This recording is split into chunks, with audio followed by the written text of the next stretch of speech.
Carol Angie Deborah Maltesi was born on December 23, 1995, in Lombardia, Italy. By her mid-20s, she was carving out a life as a model and content creator and a mother to a young son she wanted to reunite with. During the pandemic, her son's father left her and took their 6-year-old son with him to Verona. She reportedly planned to follow them when she saved up enough money. So she began making money through the OnlyFans website. This would also ultimately lead to her brutal demise.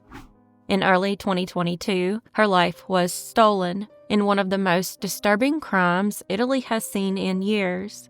Davide Fontana, a 43-year-old banker and food blogger, had first met Carol through her OnlyFans. What began as business twisted into obsession. He grew controlling, unable to accept that Carol was pulling away. She had plans to move to Verona, maybe even Prague, not just for work, but to be closer to her little boy. That independence, her success, the fact she didn't need him anymore, sent him spiraling. So he devised a plan. Using a fake profile, he posed as a buyer, requesting a video. Carol tied to a chair, a bag over her head. She thought it was just another job, but once restrained, she had no chance. He struck her with a hammer 13 times, then used a sharp object on her neck. It didn't end there. For 3 days, he desecrated her body. He even tried to burn the remains on a barbecue before hiding them in a freezer he'd bought on Amazon. For 2 months, he kept the remains there. Eventually, he stuffed what was left into plastic bags and dumped them in the mountains of Borno near Brescia. The humiliation didn't stop at her death. He kept up with the lie, sending messages from her phone, paying her rent, convincing family, friends, and even fans that she was still alive. On March 21, 2022, hikers discovered her remains. When the details emerged, even veteran police officers said the crime scene looked like something out of a horror film. DNA, traffic cameras, and his confession tied it all back to Fontana. At first, in June 2023, he was sentenced to 30 years, but prosecutors pushed back. They argued this wasn't passion, it was premeditated cruelty. In February 2024, the Milan Court of Appeals agreed, resentencing him to life in prison. They called it brutal gender violence, premeditated, vengeful. The court also ordered him to pay restitution, 168,000 euros to Carol's mother, 180,000 to her son, who was just 7 years old and had to grow up without his mother. But money can't come close to justice.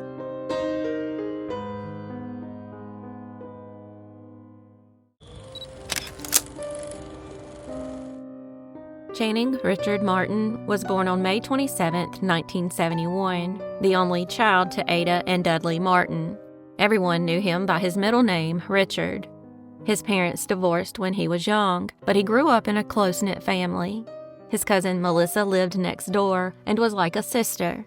He graduated from Wren High in 1989, bought a guitar and a horse with his graduation money, and soon rented a little house just minutes from Ada's. He shared it with 3 dogs and a cat, worked steady installing vinyl siding, and had a girlfriend until they broke up in August 1995, a breakup that left him heartbroken in the weeks leading up to his murder. Investigators and family say it hit him hard. He even changed his answering machine message, pleading for her to come back, but her name has never been released publicly. By 24, he was living on Stone Road in rural Anderson County, a quiet life filled with family, work, and music. But in September of 1995, that life was stolen. For 30 years, his mother fought for answers. On May 13, 2025, she finally received them. At a press conference, the sheriff's office announced the nearly 30-year-old case was concluded and confidently solved. According to investigators, Richard was last seen leaving Nancy's lounge around midnight on September 2, 1995. Roughly 90 minutes later, he was found more than 2 miles away, beaten, unconscious, and left in the middle of Welcome Road. He would never wake up. Witnesses recalled seeing Richard dancing with a woman and with another man, Bobby McLean. Deputies believe jealousy sparked the violence. An autopsy revealed Richard was beaten with a blackjack, a small weighted club designed to deliver devastating blows. McLean was known to carry one just like it, and multiple witnesses placed him as the last person with Richard that night. Detectives started to notice troubling patterns. McLean had a short temper, a reputation for violence, and was often seen carrying blunt weapons. In interviews, he let slip details about the crime scene investigators had never released, things like Richard's position in the road and the timeline of events. It was knowledge only the killer could have known. When McLean took a polygraph, he failed. Piece by piece, the evidence pointed back to him. Yet before charges could be filed, McLean died, about 15 years after the murder. At the 2025 press conference, Sergeant Scotty Hill put it plainly, "Maybe we danced with the wrong girl, or maybe we said the wrong thing. Most people have been in that situation, but most of us walked away with our lives. It's not fair that Richard wasn't able to do that." For Ada, this was no closure. In her words, "I've never used that word. Even if the animals who murdered my son had been convicted that first month, it wouldn't have closed the hole in my heart or eased the ache that never goes away. This is not closure. It's only a conclusion to this part of Richard's story." At 1:05 a.m., an elderly couple driving home from vacation spotted Richard lying in the road. Another driver pulled up behind them, realized what they had seen, and ran to a nearby house for help. First responders found him barely clinging to life. His shirt had been pulled over his head, his body battered. At Greenville Memorial Hospital, nurses found his wallet in his pocket, and that's how they figured out his name. Ada rushed to the hospital after a frantic call. There, doctors told her Richard's injuries were fatal. Surrounded by family, she made the decision to donate his organs. 5 lives were saved because of him. At first, deputies thought Richard had been struck in a hit and run, but doctors confirmed he'd been beaten instead. $375 in cash was still in his pocket. He had no ties to drugs, no history of fights, and no known enemies. But the case quickly went cold. Ada and Melissa started their own search, interviewing people, offering a $5,000 reward, plastering Anderson County with flyers. Ada became a fierce advocate. She joined Crime Stoppers, ran community programs, and kept Richard's case in the spotlight. In 2008, his story was printed on cold case playing cards, circulated through South Carolina prisons. Nearly 3 decades later, detectives and the solicitor's office agreed there was overwhelming probable cause against Bobby McLean.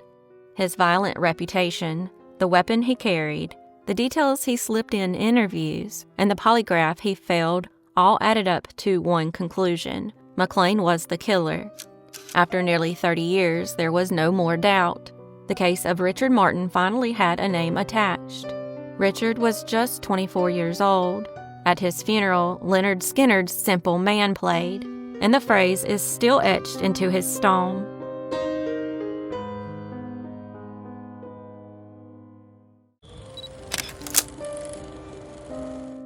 Okay. I'm Kamarie Holland's mommy, and she wouldn't want nothing in the world but to donate her toys to another little child that was in need because she was a very healthy child. Oh, how are you coping?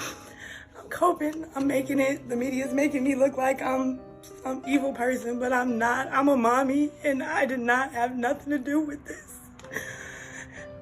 Kamarie Holland was born on November 23, 2016. By the age of 5, her father had legal custody of her, but her so-called mother, Christy Marie Seipel, unfortunately had occasional visitation at her home on Bowman Street in Columbus, Georgia. On the morning of December 13, 2021, Seipel reported Kamarie missing, claiming she had put her daughter to bed and awoke to find the front door open and the 5-year-old gone. The police were on the lookout for little Kamarie, described as 3 feet 5 inches tall and 45 pounds. That same night, her body was found in an abandoned house in the 1100 block of 15th Avenue in Phoenix City, Alabama, just across the state line, and pronounced dead shortly after 11 p.m. The abandoned house had once been occupied by 37-year-old Jeremy Tremaine Williams, the devil himself. Within days, investigators found him at the Bamboo Hotel on Opelika Road and hauled him in.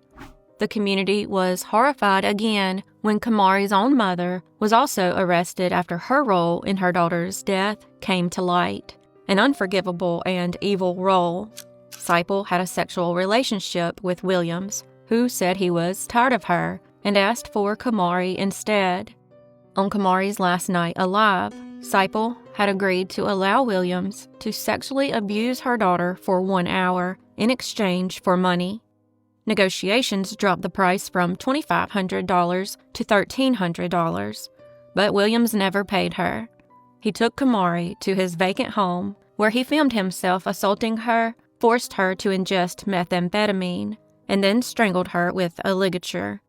Even after her death, he desecrated her body and continued recording.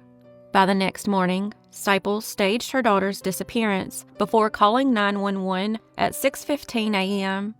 She gave a tearful interview, claiming she was devastated and calling Kamarie the essence of her life. Williams was charged with 4 counts of capital murder, including murder of a child under 14, murder during kidnapping, and murder during sexual assault. Evidence presented included his own recordings of the assault and body cam videos of officers locating Kamarie's body. After his conviction, Kamarie's father, Kamarie Holland Sr., urged the judge to order the death penalty for his daughter's killer and her mother. Investigators also uncovered Williams' violent past. In 2009, he was charged with child abuse in Phoenix City, though he was acquitted in 2012. After his arrest for Kamarie's murder, Alaska authorities reopened the case of his 1-month-old daughter, Nadia Trenice Williams, who had died in 2005 under suspicious circumstances. He admitted to brutally sexually assaulting and killing his newborn in Alaska years earlier as well. In January 2005, when his infant daughter died, the small North Pole, Alaska Police Department opened a suspicious death investigation. The child had blunt force injuries, and Williams was the adult alone with her while the baby's mother, who was active duty Air Force, was at work. But the manner of death was ruled undetermined. Williams cut off interviews and walked away without charges. Within months, he left Alaska and continued his string of brutal crimes. Years later, he told Alabama investigators he left Alaska before the police got too involved. In the years that followed, allegations of child abuse surfaced in other states. If that first case had been pushed as hard as it deserved, maybe Kamarie would never have crossed his path, and neither would the other children he went on to harm. In July 2022, Alabama investigators traveled to Alaska to help review the evidence. By December, a Fairbanks grand jury indicted Williams for Nadia's murder, charging him with second-degree murder. Williams went to trial in April 2024. Jurors were shown his own recordings of the crime, along with forensic evidence proving Kamarie had been strangled and drugged. Some jurors and court personnel openly wept as the videos played. It took just 3 days for the jury to convict him on all charges: 4 counts of capital murder, human trafficking, sexual abuse of a child, production of obscene material, conspiracy, and abuse of a corpse. In the end, Judge David Johnson sentenced Williams to death. Seipel was charged with human trafficking and multiple counts of felony murder. In March 2024, she admitted what she did and took a deal: 20 years in prison. She'll have to register as a sex offender when she gets out and pay a $10,000 fine. Given the nature of the crime, parole is unlikely. The Alabama Department of Corrections currently lists her expected release as December 2043. During sentencing, Kamarie's father read statements from her sister and grandmother.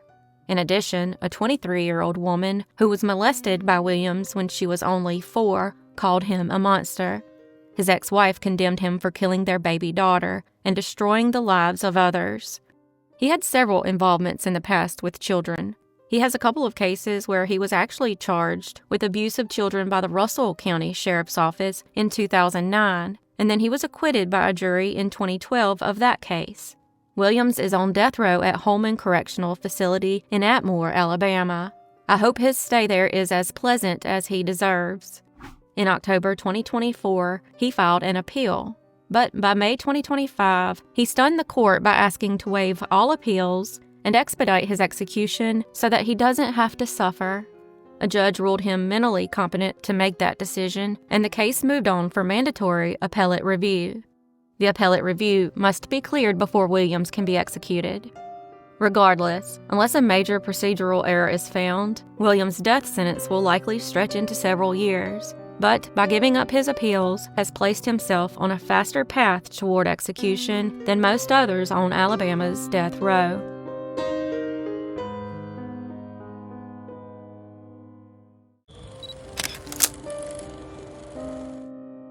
Michael Douglas Shaver was born on January 14, 1982, in New York. By his early 30s, he and his wife, Laurie, were raising 2 children in Claremont, Florida. Michael worked as a monorail technician at Walt Disney World, while Laurie worked from home for an insurance company. In his spare time, Michael loved racing airplanes with a local flight team called Precious Metal. On November 7, 2015, Michael, Laurie, their kids, and his coworker Frank Merritt went to a local tractor show. Frank remembered Michael acting normally, but Laurie seemed distant and cold. The tension between them was hard to miss. The Shavers left the event early. The very next day, Frank received a text, supposedly from Michael, saying he was quitting his job at Epcot to save his marriage. But investigators would later determine it wasn't Michael at all. It was Laurie, using his phone to send those messages and create the impression he'd simply walked away. When Michael's boss reached out, another message came through, this time saying he was in Georgia and wouldn't be coming back to work anytime soon. Again, it wasn't Michael. It was Laurie, covering for his absence. Just days later, Frank went by the house to check in. Laurie answered the door and told him that Michael had stormed off after a fight and gone to Georgia. For over 2 years, friends and family only heard from Michael through scattered text and Facebook posts. They were short, strange messages. "Leave me alone. I don't have family." In reality, every one of them came from Laurie. Family members said it was completely unlike Michael not to contact his children. Laurie, meanwhile, told people he had abandoned her, wasn't paying child support, and started a new life. But Michael's friend, Scott Amatuccio, realized nobody had actually seen him in years. Then he noticed something disturbing. In Michael's backyard, where he had once started digging a pond for his kids, a large concrete slab now sat. Laurie had even bragged on Facebook about turning it into a fire pit in 2016, then expanded it with fresh concrete in 2017. By February 2018, Scott couldn't shake the suspicion. He called the Lake County Sheriff's Office and specifically told them to check that slab. Deputies arrived and immediately noticed it was sunken, the kind of dip that can happen when something decomposes beneath concrete. When they asked to bring in cadaver dogs, Laurie told them no. Investigators dug into Michael's records. No valid driver's license, no financial activity, no renewal of his pilot's license. Friends also told investigators that while Michael's Facebook account was active, there were no new photos of him, only suspicious posts, leading them to believe someone else was managing his profile. They also learned that shortly after Michael vanished, Laurie began dating a married man named Jeremy Townsend.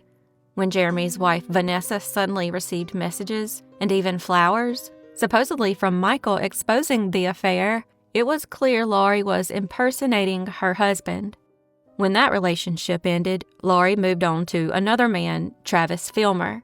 They held a small ceremony in her backyard, just steps from where Michael's body lay. Deputies later noted that because Laurie was never legally divorced from Michael, that marriage wasn't even valid. On March 9, 2018, detectives returned with a warrant. While breaking apart the fire pit, they uncovered a human arm bone beneath the slab. As they dug deeper, they found remains wrapped in a tarp and a fitted sheet. It was Michael. He had been shot once in the back of the head with a .38 caliber handgun. The Shavers had a history of violence even before this. In September 2014, deputies had been called when both Michael and Lori pulled guns on each other. Twice, Lori filed protective injunctions against Michael, and twice she dropped them. In September 2020, Lori was arrested and charged with second-degree murder. She posted bond and returned home, but the story only grew stranger. After her arrest, her then 12-year-old daughter Isabel came forward. She claimed that when she was 7 years old, she had grabbed her mother's gun and shot her father to protect Lori during a violent fight. At other times, she claimed Jeremy Townsend showed up, fired the shot, and threatened the family into silence. Jeremy denied ever being there. Prosecutors pointed out the glaring holes. If Lori wasn't responsible, why had she spent years pretending Michael was alive, managing his Facebook, even opening credit accounts in his name? In September 2024, Lori went to trial. Isabel testified in her defense, but the jury didn't believe the shifting story.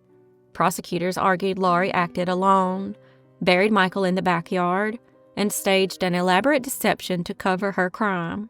The jury deliberated less than 4 hours before convicting her of second-degree murder. At sentencing, prosecutors urged the judge to impose life, saying Lori's lies and the concealment of Michael's body were undeniable proof of guilt. Defense attorneys countered, pointing to the circumstantial nature of the case and alleging abuse in the marriage, asking for only the 25-year minimum. In the end, the court sided with the jury's verdict, and she was sentenced to life in prison. Michael Shaver was just 33 years old when his life was stolen. A father, a husband, a man who worked at Disney while chasing his love of racing planes, silenced and hidden beneath the backyard he once shared with his family. What do you think? Do you believe Lori's claims that her young daughter pulled the trigger, or that Jeremy Townsend was somehow involved? Or was this always Lori's crime alone? Let me know your thoughts in the comments.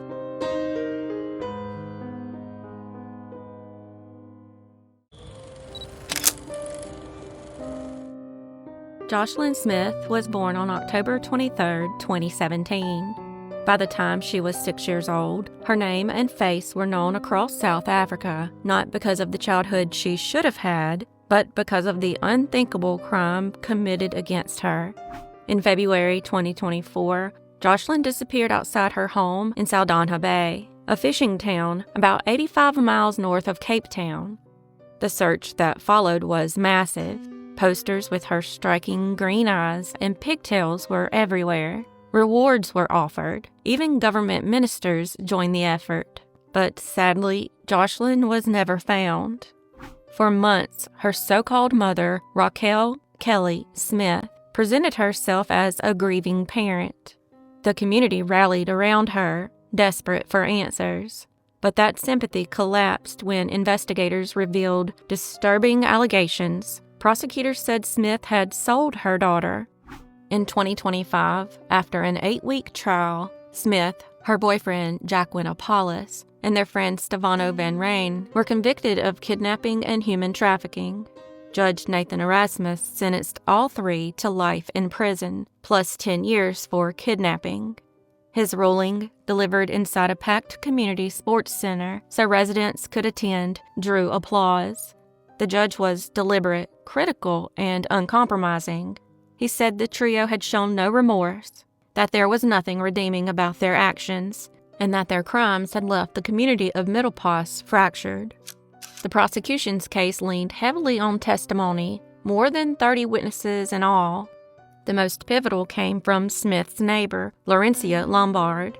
She testified that Smith admitted she had done something silly and sold Joslin to a Sangoma, or traditional healer, for 20 rand, about $1,100. According to her, the buyer wanted the little girl for her eyes and her skin. A local pastor testified that months before the disappearance, Smith had spoken about selling her children for the same amount, and even said she'd take far less. Joslin's teacher added a chilling detail. During the search, Smith told her the girl was already on a ship inside a container headed to West Africa. Other neighbors added troubling accounts. One said she saw Smith pack a bag with Joslin's clothes and leave in a car with her. Another testified she witnessed Smith dragging her daughter into a shack the night before she vanished. Smith never testified, neither did her co-defendants. A social worker's report described her as manipulative, prone to bald-faced lies, and very likely the mastermind behind her daughter's trafficking. In court, the pain of those left behind was impossible to ignore. Even the interpreter broke down in tears as victim impact statements were read. Joslin's grandmother, Amanda Smith Daniels, pleaded with her daughter, "Bring my child back or tell me where she is." She now raises one of Kelly's other children, while the youngest lives with his father. Joslin's teacher, Edna Mart, described her as a quiet, tidy little girl. She said her classmates still ask where she is, and every morning they listen to Joslin's favorite gospel song, "God Will Work It Out," so she won't be forgotten. Despite the convictions, police say the investigation is still open. Western Cape's police commissioner vowed, "We will not rest until we find out what happened to her. We are continuing day and night." The case struck a nerve in South Africa, where kidnappings are rising at an alarming rate. Police recorded more than 17,000 kidnappings during the 2023-2024 financial year, an 11% increase from the year before. Joslin's face, her wide smile, her pigtails, those unforgettable green eyes, remains on posters, on social media, and in the hearts of those who refuse to stop asking what happened to her. The court may have delivered justice against those responsible, but the deepest wound remains. A little girl is still missing, and yet many believe this story is far from over. People still ask, where is the 20,000 rand Smith supposedly received? Some wonder if she ever intended to target her other children, or if having babies was simply a way to profit. There's also whispers about names that haven't left the suspect list. Ayanda, Rents, Makalima, even Judge Rasmus hinted there may be more proceedings ahead. What's certain is that Kelly Smith was no mother in the truest sense. She fooled neighbors, tried to fool the court, but she never fooled the people who loved Joslin. And until the day Joslin is found, alive or not, the questions, the suspicions, and the heartbreak will not end. If you suspect child abuse or trafficking, please call the Child Help National Child Abuse Hotline at 1-800-422-4453 or visit childhelp.org. The hotline is toll-free, confidential, and available 24/7 in more than 170 languages.